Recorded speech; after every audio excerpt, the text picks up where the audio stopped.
Saludos a todos. El día de hoy les vengo a compartir una noticia del tema de biotecnología.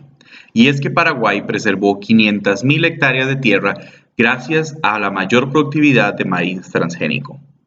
Según el informe del Instituto de Biotecnología Agrícola, por medio de esta tecnología se logró elevar la productividad de cosechas de maíz por hectárea en un 49%, favoreciendo en consecuencia la preservación de áreas cultivables.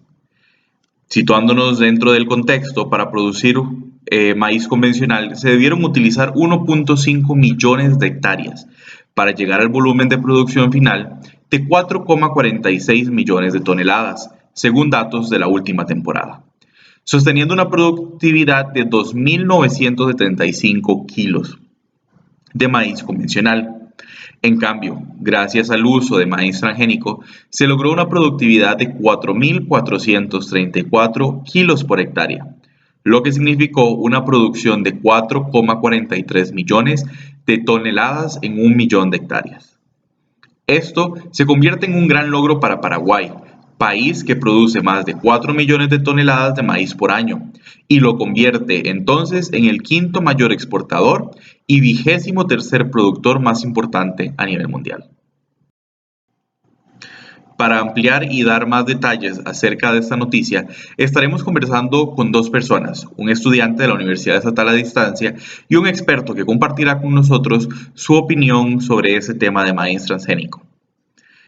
Primero estaremos conversando con el estudiante de la Universidad Estatal a Distancia. Y la primera pregunta que quisiera hacerle va con respecto a los beneficios que podemos obtener con el uso del maíz transgénico. Sabemos que existe un beneficio económico en cuanto a la mayor generación de recursos con el menor gasto posible. Además de que eso significa un respiro de 500 hectáreas de suelo que pueden ser reforestados y ayudar a la sostenibilidad. Dígame, ¿cuál cree usted que son los beneficios, o como llamamos popularmente, los pros del cultivo de plantas tratadas genéticamente? Creo que los medios de comunicación tienen una influencia muy grande en las personas.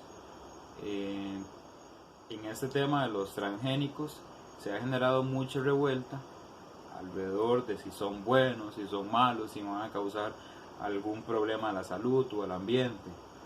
Eh, Tengo entendido que hay algunos alimentos, como por ejemplo el maíz, el tomate, que han tenido resultados positivos en cuanto a su producción.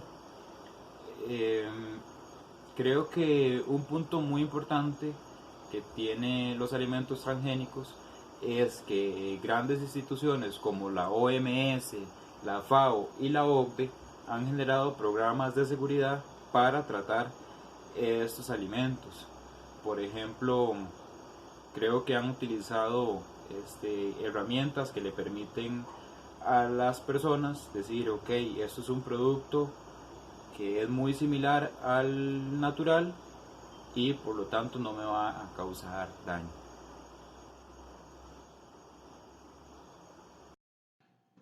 Siguiendo la misma línea de la pregunta anterior, pero ahora me gustaría conocer el otro lado de la historia.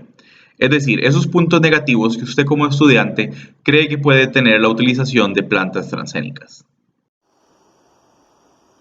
En cuanto a la parte negativa que pueda tener la utilización o que se genera alrededor de los transgénicos, es que la definición de equivalencia sustancial, algunas personas creen que no es suficiente para decir que un alimento es bueno o que un alimento es malo. Entonces, ahí parte de la controversia. Otra cosa que creo que puede influir es que como los transgénicos no se han aplicado por un largo periodo, no hay suficientes datos, ¿verdad? O un lapso de datos bastante amplio para poder decir si son perjudiciales o si, ¿verdad? Todo lo contrario, si van a mejorar la calidad de vida de las personas y a mejorar la producción.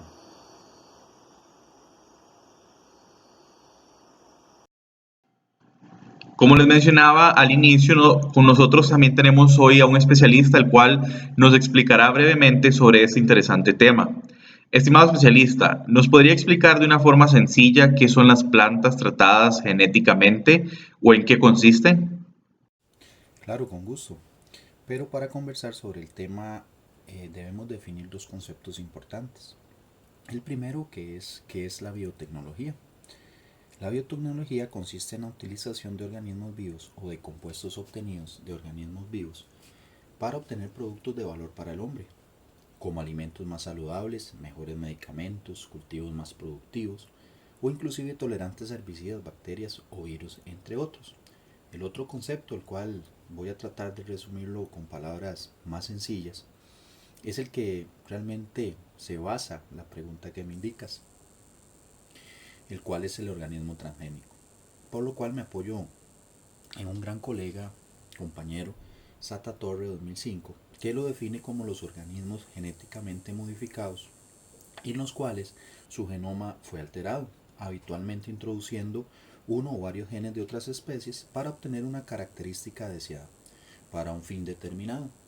Por ejemplo, la resistencia a una plaga o granos de mayor tamaño o más cantidad, entre otros.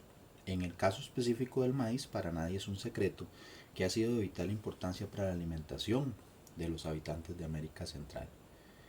Y es México la cuna de su origen principalmente.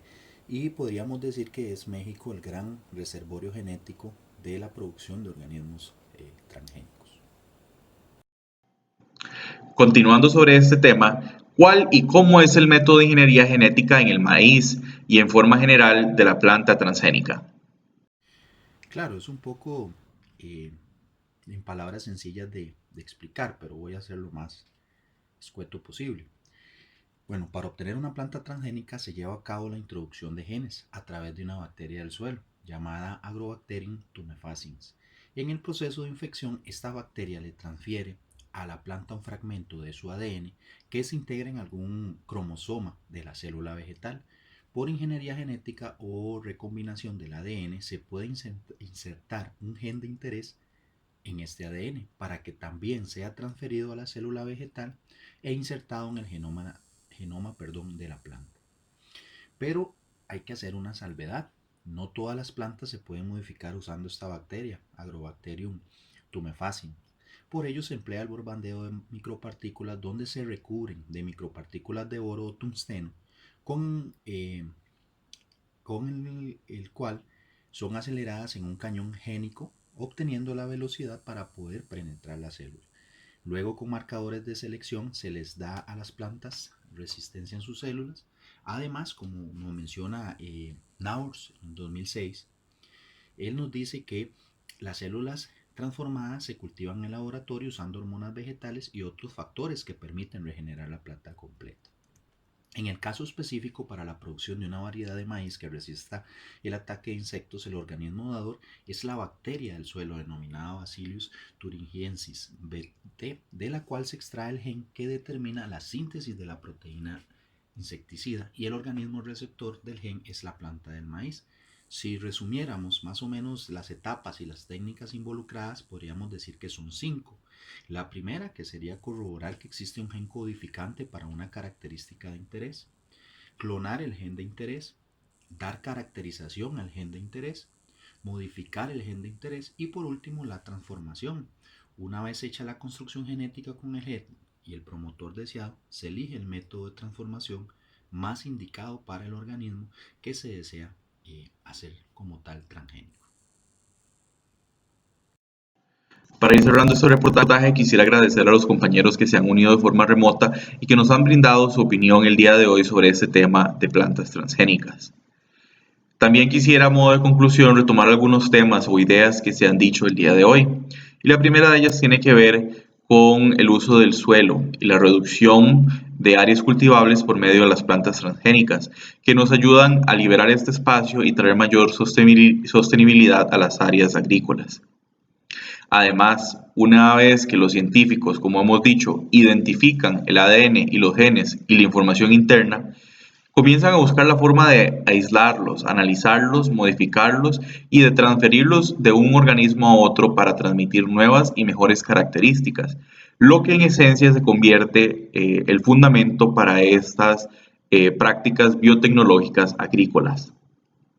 Además, la ingeniería genética se ha convertido en la herramienta más importante para modificar organismos y obtener mejores características, ya que las metodologías utilizadas permiten transferir genes de un organismo a otro y expresarlos en organismos diferentes al del origen, como lo decíamos antes. Y además también debemos tener en cuenta que los medios de comunicación tienen el deber de informar a la ciudadanía, pero no de tomar una parte positiva o negativa referente al tema, ya que al ser medios de comunicación pueden generar pensamiento colectivo y no crítico, por lo que es responsabilidad de los medios escritos, de Internet y de cualquier forma, dar la información de la forma más pura y científica posible, para que las personas puedan así construir su criterio y determinar si quieren o no consumir estos productos. Muchísimas gracias, nos vemos en otra ocasión.